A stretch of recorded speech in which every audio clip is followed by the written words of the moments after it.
I'm here with Archaon of 1349. They're in Toronto. They're touring across North America starting today. And I'm here just to chat and find out a little bit about the tour and perhaps a little bit more about that upcoming record that I hear it's in the making, or it's at least around the corner, if you will. How's things going with you? Oh, it's fine, thank you. Yeah, we just started like Saturday. We played the Dark Lord Festival in Chicago, or Münster, Illinois, and barely started. But yeah, it's good to be back here on the U.S. soil. It's the first time since 2019, so we've been away for 5 years, since the pandemic, etc. So it's good to be back here. Yeah, I saw you guys in Toronto the last time you played. You played at the Velvet Underground. It was a great show, so I'm really excited to see you guys again, at least Palace this time around. What are your expectations from this tour? Because it's a short little East Coast, U.S., Canada tour run. Yeah, it kind of came through because we got some cool offers. We of course wanted to get back here, so we felt like this was a suitable way to enter back into US, and with a new single, from the upcoming album, which is done. Oh, it's done. It's finished. So, it will be released later this year. So the single, how much does the single tell the fans what to expect from what the rest of the album will bring? I like to think that it's varied enough that it's hardly to find one track that is that dimensional that you could say like is similar, but it represents very well. It's in this same true 39 spirit that you would sense from that. So we chose it wisely. I hope that that would be the first representative for the total here. So on this tour, is that the only new track that you guys will be playing, or you'll be surprising fans with maybe something else? This time around, this is the new track that we're presenting. However, like further out in the year, we'll see how it pans out. It's all fresh, the new stuff. So we chose to bring that over to like have some new relevance and of course to show people, and it's a good way to say hi again. Yeah, it's definitely a nice way to introduce not only the tour, but also to introduce the upcoming record. So you guys can kill two birds with one stone by releasing that track. Yeah, absolutely. And, Jared Pritchard, our producer, he's done a massive, real awesome job on producing this album. It's very much you can hear that it's us, but it's the most representative and tasteful presentation that we've ever had. I think you can clearly separate all elements. Everything comes to its own right, and it's very, very much alive with the signature sound that we've got. So very, very happy about it, and yeah, it feels good with that mentioned track. We've compiled a good set of from our catalog. In addition to that, and yeah, it feels really good to be back. Toronto as well. It's as you mentioned, a long time ago. Yeah. We played that place, so. Yeah, it's definitely nice to have you guys back. Now, let me ask this. I was in Norway last year, well, actually this year for Inferno, and I was in Oslo, and obviously everybody, when they're traveling to Norway, not just because of Inferno, but when they're traveling to Norway, the words black metal somehow always, at least for a metalhead, are always in the back of our mind when you're traveling there. But what does Norwegian black metal mean to you? Personally, I sense it's a lifestyle. It's a way that you choose to your perspective on the outside world. How you perceive your existence amongst all the chaos that's out there, and it's an integral part of our lives. I mean, we've lived this for a long time, and I still find it to be very rewarding in many ways. So One thing I thought was really curious is that the genre used to be kind of in the shadows, but now, like when I travel there, when I went there for Inferno, I see that the city, the tourism, everything kind of embraced black metal in a way that perhaps when things were getting started was not embraced in that fashion. Does that bother you that the ones that shun the genre away are now the ones welcoming it in? No, not really. I mean, the fact that the country chooses to somewhat take part and what's the word to Embrace it, perhaps. to enhance that side of Norwegian culture. I think that's a good thing that that the Norwegian cultural institutions choose to contribute and finally recognize the form of art that it is. It's nothing but fair, in my opinion, as well. But it's also good to see it actually happening. I mean, it's been around for, as you mentioned, a long, long time. So the with so many people traveling to the country and so many people being aware of this form of art, it's been given many new routes to grow on, and I'd say it's a more potent musical direction in many ways than before. It's been branched out. It's to the better and the worse, depending on the IOC, of course. But I mean, all in total, I like the fact that the genre stands on its own feet and still to this very day does that. You still have both new and old albums, which kind of represents a vital scene. And one example being, for instance, Dødheim's Guard's last album, if you're familiar with that, the one they released. It was, I wouldn't say surprising because they do a lot of good stuff, but it was very, very much like how I'd picture a good black metal album to be in the year that they released it. Really nice work, and a good hails to the home country. Being a Norwegian black metal band, do you feel like in the world that we currently live in, you have a lot more freedom to be creative and perhaps even redefine what it means to be a black metal band from Norway?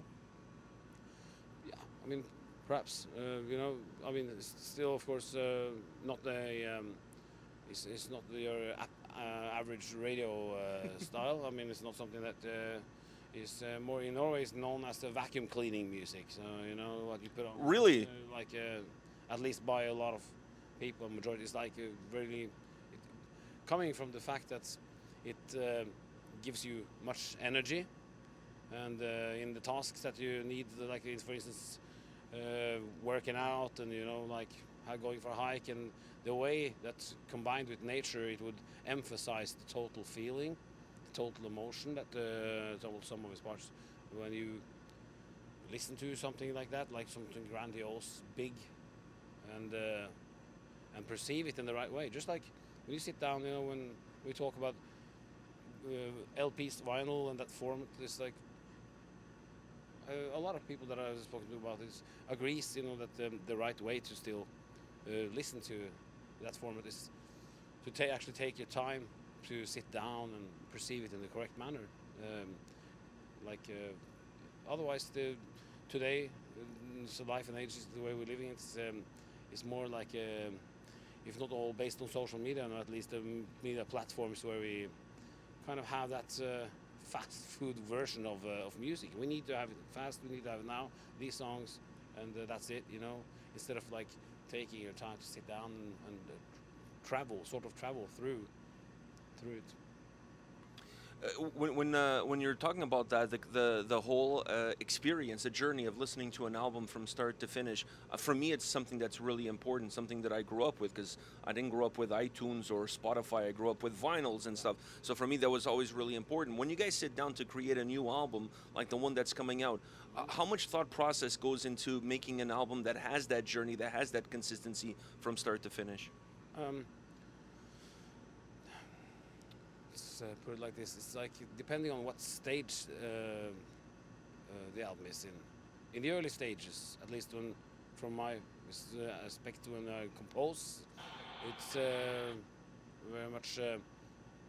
It's very much like I tend to focus completely on the actual work, on the task at hand. So the first it goes for all songs, of course. It's like the song in question is the one that has to be in focus, and secondary after that, you the more you come into towards the half the album, you get the picture and know how to maneuver to get it varied enough to broaden the spectre of the total sum.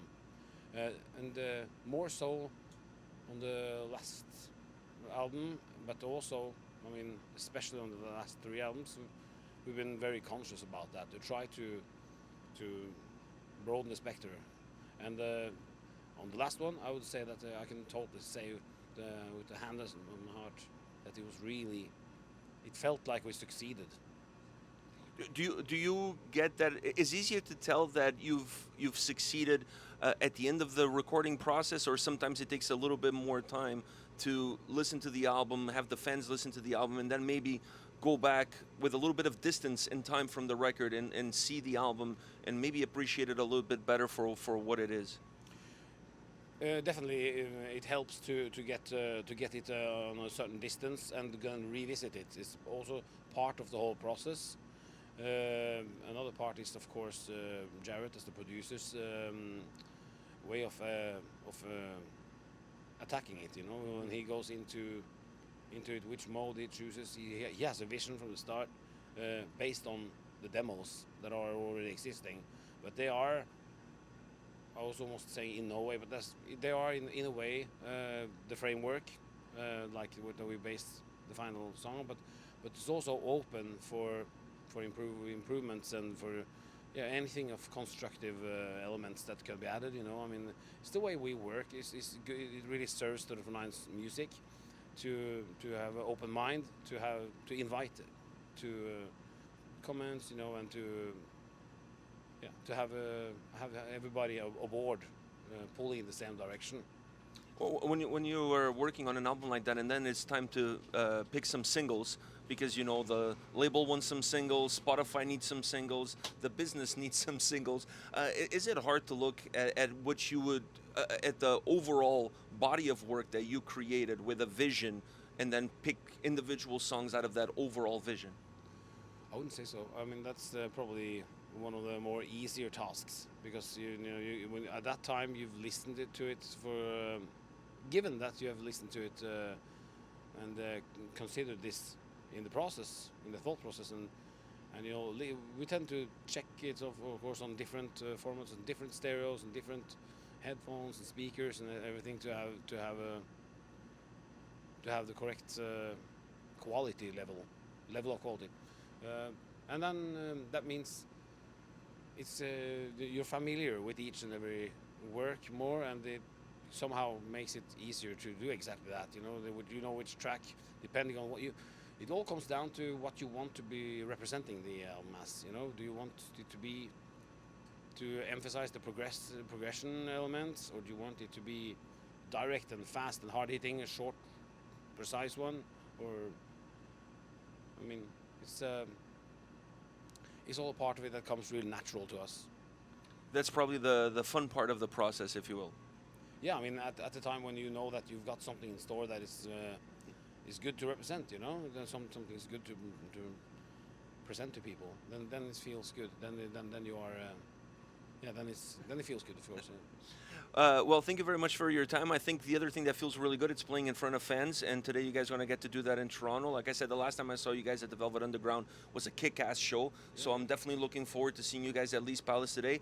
All the best with the show, all the best with this tour run, all the best with the performance at Maryland Death Metal Festival, and all the best with the new release. I'm looking forward. I'm patiently awaiting that email from Season of Mist telling me that the album is on my files for me to download and listen to. So thank you very much for your time today. I really appreciate it. I hope sooner rather than later you will have that record too, and hope you like it. I'm sure I will. You guys have set the bar like really high with every release, and somehow you always find a way of moving the bar slightly higher with every single one. So I'm not expecting anything less than that from you guys. So I'm really looking forward to it. And once again, thank you very much. I know you guys are super busy, so thank you very much for your time today. Thank you, man. Thanks a lot. I can promise you the album is not anything across Taylor Swift or anything, so it's going to be fine. I was not expecting a Taylor Swift black metal record. I don't think anybody is. So, but I'm glad that you clear that up. I think it's important that everybody knows it's not going to be a Taylor Swift style record. This is Correctamundo. Thank you very much.